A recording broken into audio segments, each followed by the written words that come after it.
Hi, this is Karen Fabian, founder of Bare Bones Yoga, and I'm here today to give you a quick tutorial on shoulder anatomy, specifically external rotation of the shoulder joint and how we can integrate this into yoga practice to strengthen the muscles that are responsible for this action, especially given the fact that from a lifestyle perspective, most of us, most of the time, are spending a lot of time in the opposite, which is internal rotation. So let's first look at the shoulder joint itself. So I have one removed, one arm bone, humerus removed, so you can see the joint itself. So this is the scapula, and this is the clavicle, and the humerus fits in there. So together that comprises the shoulder joint itself. And the muscles that are responsible, when I say external rotation, I'm talking about turning the shoulders open versus turning them inward. I'm talking shoulder joint, okay? And if you look at the back of the body, two muscles that sit on this lower part of the scapula called the infraspinatus and the teres minor are primary external rotators of the shoulder. And they connect, if I turn to this other side where the humerus sits, they connect the scapula to the humerus. And because of the way they're oriented, when they contract, they turn the shoulder open.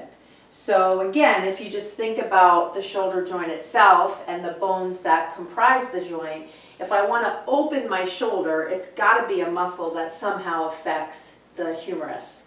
So as it were, these muscles connect scapula to humerus. So much of what we do in weight-bearing poses, so things like downward facing dog and plank and low push-up, right? These are all actions where you'll notice we're pronated, where the palms are facing down, versus supinated when we can start to contract those external rotators. So for many students in these palm down postures where they're fighting gravity, they're developing some weakness in those muscles unless they have a little bit of external rotation happening. But it's hard because the palms are down. It's a lot easier for me to contract these muscles if I'm upright, working with gravity. And there are certainly some things we can offer students to strengthen these muscles further. So the kind of typical interlace the hands behind the back, draw the shoulder blades closer together, that strengthens the external rotators. When people are coming into, let's say, something like side angle, encouraging them to keep the shoulder rolling open versus moving into a hunched position. Or even something like twisting triangle, where if they have, let's see, I'll do it the other side, this shoulder here turned in, again, they're just kind of falling into that pattern, that repetitive pattern of internal rotation versus externally rotating. And we can't forget also the impact of the pectoral muscles. So pec minor and pec major sit on the front of the body. And you've got your pec major, which is major, bigger, than pec minor, which is smaller. And those muscles are overly contracted too from all the hunching that we do. So most people are kind of faced with this, combination of factors that make it difficult for them to strengthen these external rotators. So one of the things that we can talk about in these palm down poses is this act of external rotation. But it's hard to teach it initially while people are in the pose. So sometimes if I bring it as a theme to class, I might have people just stand like this, and I might cue them to externally rotate the shoulders. And you can see I'm kind of turning the palms out.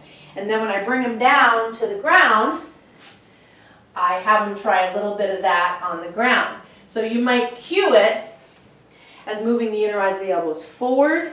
You might cue it as rotating the upper arm bones. You might cue it bringing the biceps forward. But give people a chance to feel it standing before you bring them down.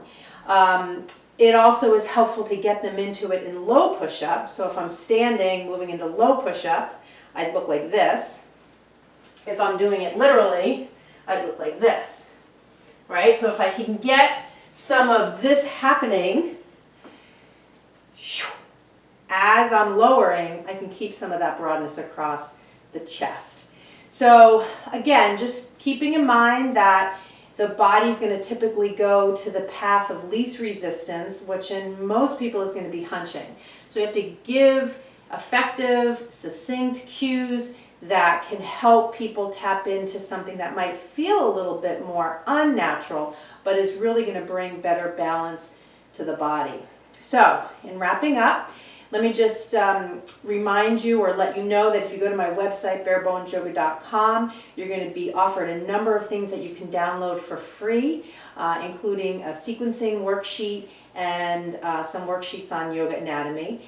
And I also will include in the description of the video here my 60-minute sequence, yoga practice sequence, which is filled with anatomical cues, which you can use not only for your practice, but if you're a teacher, you can use it to bring these cues into your teaching. And even if you just watch it, it's a great way to learn anatomy. And that's just $10 on Vimeo. So I'll include that in the description. And if you have any questions, please feel free to email me, Karen at barebonesyoga.com. Thanks so much for watching, and namaste.